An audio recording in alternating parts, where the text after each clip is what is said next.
third seed in the West, number one in the Pacific Division in January. What's good, everybody? Alex here, back again with another video. Got a basketball video. Been a long time, since October.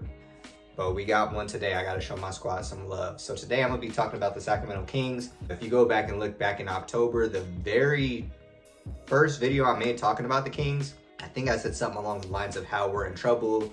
We might start out 0-6. Like, who knows when we're gonna get the first win of the season. Like, it was that bad. And y'all, I went to the opening game against Portland this season. I actually was in Sacramento at the time and took my dad to the game. So I got to see firsthand how the team was looking. And when I saw the team, I was like, we look decent, but it's the same old Kings, you know, can't close out in the second half, can't get stops down the fourth quarter. We got these new guys. Kevin Huerter played amazing in the first game of the season. Keegan Murray was out, so he didn't play in that game. But everybody else, it was still kind of so-so. Fox, Sabonis, I'm like, y'all finna get y'all numbers, but it hasn't resulted in wins so far. Why should this year be any different? So I didn't really have much high expectations on this team from how we started out. And I've held off on making any basketball content on this team just because I've been secretly just saying to myself, okay, is this real? Like, are we for real a winning team? We've had our times through the season when we've looked good and our times in the season where we've looked average. I've seen us kind of go back down to maybe one game over 500, 2 games over 500. I remember when Sabonis got hurt, I was telling my boys in the group chat, I was like, man, like, I wouldn't be surprised if this ruins our season if we just start tanking. Because to start the year, I had plenty of teams above us. I thought the Lakers were actually going to be decent this year. Joke's on me for thinking that. I thought the Warriors, obviously, not even the Warriors. We all thought the Warriors were going to be decent, so I shouldn't even name them. But I thought the Timberwolves were actually going to be decent this year. I thought the Clippers, if I'm not mistaken, I had the Clippers as the team to come out of the West this season, so I thought they were going to be really well. I thought maybe the Kings had a chance to fight for like the last play-in spot, maybe with teams like Portland, Minnesota. We had to see kind of what was going on with them, but I expected Minnesota to be a lot better picking up Gobert. I kind of knew Utah was going to be bad, and I knew OKC was going to be bad. But other than that, I was like, shoot, other than the Spurs, we might be like the 12th, 11th best team in the West. And we're on a 6-game win streak right now, and Sabonis looks like an MVP. I believe he had another triple-double last night. Bro is literally looking like the second best, no disrespect to Embiid. So let me go ahead and just say one of the top centers in this league right now, just putting up triple doubles. He's a double machine. He's leading the league in rebounds, averaging 13 a game if I'm not mistaken. I know he's averaging 19 points per game, 7 assists. Like, this man, if he was in another market, would actually begin MVP talk. But in a market like Sacramento, it's kind of hard. But the fact that Sabonis has his team playing so well, it really starts with him. Like, down the stretch, De'Aaron Fox has really shown that he's the guy that can close games. And if you actually go back and look at the first video that I made, I actually talked about how I didn't really see Fox as a closer.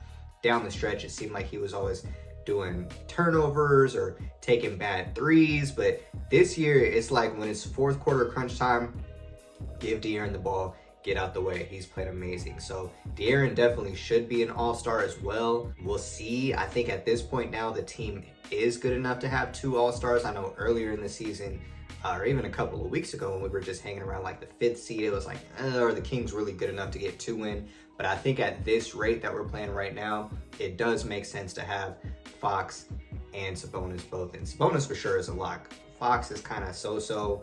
I know we have other guys having amazing seasons. Shai Gilgeous-Alexander, it's looking like he's probably going to make his first all-star team as well. So Fox has a lot of competition, just trying to get into that spot. Obviously, the John Morants, the Steph Currys of the world. But I think that he is proven that he deserves to be in that tier along with those players as well. And I also want to talk about the growth of Keegan Murray. Now, Keegan Murray was a guy that started off really strong. The team was losing games, but Keegan Murray looked for sure like he was probably Rookie of the Year the first couple of weeks of the season. Then he really plateaued down the stretch until like December, really. December, I believe he won Player of the Month, but like that month of November, he really looked lost out there. I know he was dealing with some family issues and that really was affecting him, but since December, since he won Player of the Month, he's really been on a roll. He's still trying to find his niche on this team since he's kind of more of just a catch and shoot 3-point guy. I can't wait for him to go ahead and start to put the ball on the floor a little bit more and kind of get more aggressive going to the rim. But just showing that he can hit the 3 on a consistent basis has been huge. He has been able to help stretch the floor for this team. Mike Brown has done a good job of really challenging Keegan on the defensive side as well. I'm really interested to see kind of what Keegan's position ends up being, because right now we have him playing the 4 and we have Harrison Barnes at the 3, but you know, Harrison possibly leaving next year opens the gate, and so it'll be interesting to see, you know, do we keep Keegan at the 4? Does he maybe slide down to the 3? How do we see things playing out there?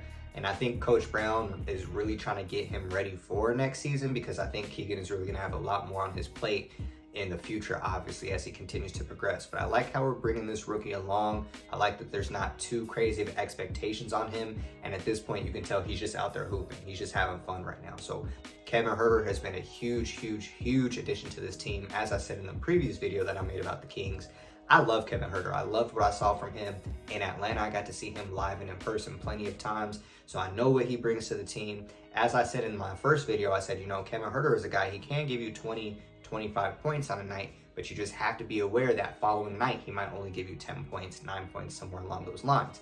And we've definitely seen him have his weeks where he's shooting the ball crazy efficiently from 3, and then he's had weeks where he really hasn't shot the ball that well. Overall, though, been a great season for Kevin Huerter. I believe he's averaging a career high in points.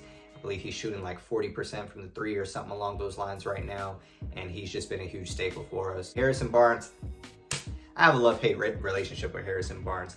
Harrison Barnes is a guy who's also having a Harrison Barnes-esque season. I believe he's averaging somewhere around 15 points per game. And HB is a guy that's just gonna do HB things. He can go ahead and have a game kind of similar to Kevin Huerter, where he might give you 25, 26 points, but then the next game you might really not see HB and see his value. But he's been playing well in a contract year. I know he's 30 years old and really looking to get one more huge contract. I'm not sure if Sacramento is going to be the one to give that to him. He might go and try to look for a team that can actually really compete for a championship. So I'm interested to see, but I've loved what Harrison Barnes has brought to the table. Always a leader of the team, a guy who's going to keep everyone else in check, keep his emotions in check, and never get too high or too low when things get tough. So overall, love what I'm seeing from HB. Love what I'm seeing from the starting 5. It seems like we always have somebody stepping up for us off the bench. You know, it's been guys like Malik Monk, who for the first few months of the season was just as hot, really, as Kevin Huerter was. Seemed like Malik just came in, was instant offense, hitting 3s, slashing to the rim, really just providing that energy, that swag that we kind of needed off the bench that clearly has been missing from this Kings team for years. Malik overall is having an amazing season. I know he is running for 6th man of the year. I think he's just kind of plateaued right now, but I definitely think he is going to pick things up down the stretch again. But I love guys like Davion Mitchell, who also has kind of had his highs and lows. Davion, I'm really happy with how Davion has played this season. I think we all want him to be a little bit more aggressive and not kind of get passive. We can see if Davion comes in and misses his first 2 to 3 shots, he might not really look for his shot the rest of the game. But I think the next thing, a part of his development, is really just understanding, hey, you can score the ball. Like, you are a backup point guard. Like, we're not replacing you and nobody else. Come in and try to get some buckets. We already know that you're one of the top defenders in the league, regardless of your size. But come in and just kind of be a spark to us on offense. But overall, no complaints for Davion. Kind of similar to Keegan. I love the fact that we don't really have too high of expectations on our young guys. But Davion has definitely had his moments, and I'm hoping that he can continue to grow.